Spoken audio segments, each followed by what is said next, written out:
الدايت ده هيخسسك 10 كيلو في 10 أيام. عمرك عملت دايت وبعد أسبوع حسيت إنك بتخس من روحك مش من وزنك؟ طب عمرك قابلت حد بيخس على نظام غريب وإنت نفس النظام بيخليك تتخن؟ ليه؟ هنا التويست. مفيش دايت صح ومفيش دايت غلط. في دايت يناسب جسمك ودايت ينافس جسمك، وهنا بقى نركز شوية في الكلام اللي جاي ده. احنا جيل جرب كل أنواع الدايت اللي موجودة، الكيتو، اللو كارب، الصيام المتقطع، الدايت اللي فيه جبنة قريش، الدايت اللي صاحبي قال لي عليه، الدايت اللي شفته على النت من يوتيوبر زي حالاتي كده ووعدك فيه انك هتخس 10 كيلو في اسبوع. ومع كل ده لسه بنرجع من الاول. ليه؟ لان الدايت مش نظام اكل، الدايت ده علاقة بينك وبين جسمك، ولو جسمك ما فهمكش عمره ما هيساعدك. دلوقتي هنوضح كل انواع الدايت، مميزاتها، عيوبها، تنفع لمين، تضر مين، ايه الصح علميا، وايه الهبد اللي الناس بتقوله لبعض وخلاص، وازاي تختار الدايت اصلا اللي يناسبك ويناسب جسمك، مش حاجه ترند زي اللي بتطلع اليومين دول. طيب اول حاجه، هي الناس بتفشل في الدايت ليه؟ لانه بيختار نظام مش مناسب لجسمه. يعني مثلا في ناس جسمها كاربس فريندلي، يعني بتحب الكربوهيدرات، وفي ناس جسمها عدو للكربوهيدرات. طيب الدايت اللي ما بيتحبش ما بيكملش، فلو الاكل وحش انت مش طايقه مش هتكمل الدايت زي ما معظم الناس بتعمل. طب نقص المعرفة، الناس فاكرة ان الدايت اكله قليل، لكن العلم بيقول ان الدايت اكل محسوب. مقارنة الناس بنفسهم، السوشيال ميديا هي اللي بوظت الموضوع ده على مستوى العالم على فكرة. فتلاقي واحدة بتقول ليه صاحبتي خست وانا لا، ما عشان جسمها، بس اصل مش عارف.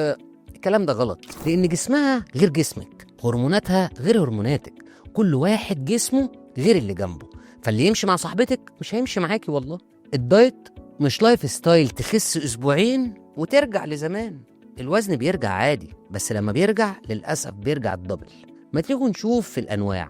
نبدأ بأول واحد، الصيام المتقطع. إزاي بيشتغل؟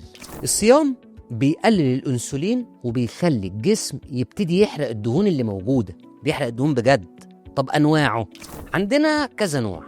عندنا 16-8 أو زي ما بيقولوا 8-16، ده الأشهر، بس الأقوى ال6-18، والمتطرف الصعب بيخش في ال24. وفي عندي بقى المميت اللي هم بيسموه الكيميكال، الكيميائي، ده بيبقى وجبة واحدة في اليوم. طب المميزات بتاعته إيه؟ ده سهل تلتزم بيه، بيقلل الشهية، بينظف الجسم، بيحسن حساسية الجسم للأنسولين، مناسب لناس كتير على فكرة، وبيحسن الجهاز الهضمي. في دراسات في 2022 قالت إن النظام ده بيقلل الالتهابات في الجسم بنسبة 30%. طب ملوش عيوب؟ أكيد ليه عيوب. ممكن يسبب صداع من أول أسبوع. لو الأكل اللي أنت ماشي عليه فيه سعرات عالية للأسف مش هتخس. غير مناسب للحوامل طبعا، غير مناسب لمرضى السكر، وبالذات النوع الأول اللي هو تايب 1 دايابيتس. طب يناسب مين؟ الناس اللي بتنسى تاكل، ودول طبعا مش معانا، يعني اللي الشهية بتاعتهم قليلة، اللي هما ما بياكلوش كميات كبيرة، اللي عندهم مقاومة انسولين، ده احسن نظام ينفع لهم. واللي وزنهم ثابت ما بيتحركش، عمل دايت ووزنه وقف، يمشي على الصيام المتقطع او اللي زي ما بيقولوا الصيام المتقطع.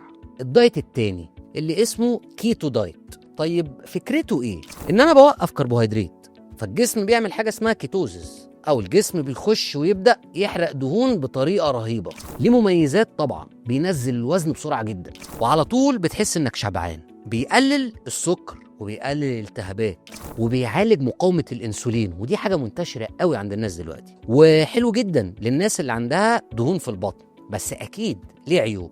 نبدأ بأول حاجة، ممكن أول أسبوع يجي لك كيتو فلو. الكيتو فلو ده على فكرة دور برد كده، بيجي لو عملت الكيتو دايت، بيجي معظم الناس، يعني بيحصل نقص في الألياف، ده طبيعي، ريحة البق بتبقى مش لذيذة، وبيحصل يا إسهال جامد يا إمساك جامد. طبعا ممنوع لمرضى الكبد. من مشاكله الأساسية إنه بيرجع الوزن لو وقف فجأة. طيب إيه أخطر عيب فيه؟ الكيتو عالي دهون مشبعة، فبيرفع الكوليسترول الضار. طب يناسب مين؟ اللي بيحب البروتين قوي، اللي بيعرف يعيش من غير ما ياكل عيش ومكرونة، اللي وزنه تقيل جدا، اللي عايز نتائج بسرعة، كل دول يروحوا للكيتو. في دايت بقى اسمه دايت البحر المتوسط، ده مش كل الناس عارفاه، مع ان الناس بتعمله على فكرة، بس مش عارفين اسمه. ده اللي العلماء كانوا بيقولوا عليه انه افضل دايت في العالم وتقدر تمشي عليه 6 سنين.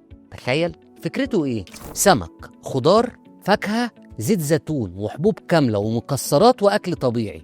طب مميزاته؟ قمة الصحة، قلب تمام، ذاكرة زي الفل، وبيحسن المزاج، وطبعا ينفع مع كبار السن، وبينفع طويل المدى زي ما قلنا 6 سنين، وأقل دايت يرجع الوزن. بس فيه شوية عيوب كده، إن النزول في الوزن فيه بيبقى بطيء شوية ومحتاج التزام شديد جدا، وأهم عيب من وجهة نظري إنه مكلف شوية. يناسب مين؟ الناس اللي مش مستعجلة، الناس اللي عايزة روتين في الحياة تمشي عليه، اللي عايز صحة ووزن في نفس الوقت، واللي مش بيحب فكرة إن أنا اتحرم من حاجة. كل دول يروحوا لدايت البحر المتوسط. عندنا نوع كمان اسمه اللو كارب، اللي هو كربوهيدرات بس قليلة شوية. مميزاته إيه؟ الشبع فيه بيبقى عالي، وبيحسن مقاومة الأنسولين، وبيقفل الشهية، وبيخسس بسرعة بس مش قوي، سرعة معتدلة يعني. بس أكيد له عيوب، ممكن يعمل دوخة أول 3 أيام. الناس اللي بتحب العيش للأسف هتتعب قوي في الدايت ده، ولو وقف فجأة الوزن يطير يرجع تاني أوحش من الأول. طب بيناسب مين؟ اللي بيحب البروتين، اللي جرب الكيتو ولقى صعب، اللي بيكره التعب النفسي بتاع الكيتو، هو اللي ينفع معاه الدايت ده. طيب عندنا أنواع تانية في الدايت النباتي، وده بيبقى أساسه نباتات. تعالوا بقى نشوف مميزاته إيه. بيحسن صحة القلب، بيقلل الالتهاب، مناسب جدا للناس اللي عندها مشاكل في القولون، وحلو جدا للبشرة والهضم. والعلم أثبت يعني علميا إنه بيقلل الأمراض المزمنة بنسبة 25%. بس ده معناه إنه مفيهوش عيوب؟ لا، للأسف في كم عيب كده لازم نبقى واخدين بالنا منهم. أولا نقص كبير في الفيتامين B12، ونقص في الحديد، نقص في الأوميجا، فبيحتاج تنويع كتير عشان أقدر أظبط الحاجات اللي تخش جسمي. طب يناسب مين؟ اللي عايزين صحة قبل الوزن، اللي عندهم مشاكل في الهضم زي ما أنا قلت، اللي عايزين ديتوكس حقيقي يقدروا يمشوا عليه. وعندنا بقى الدايت الأسطورة اللي هو الكيميكال دايت. ده بقى كل يوم بيضة وفراخ وشوربة.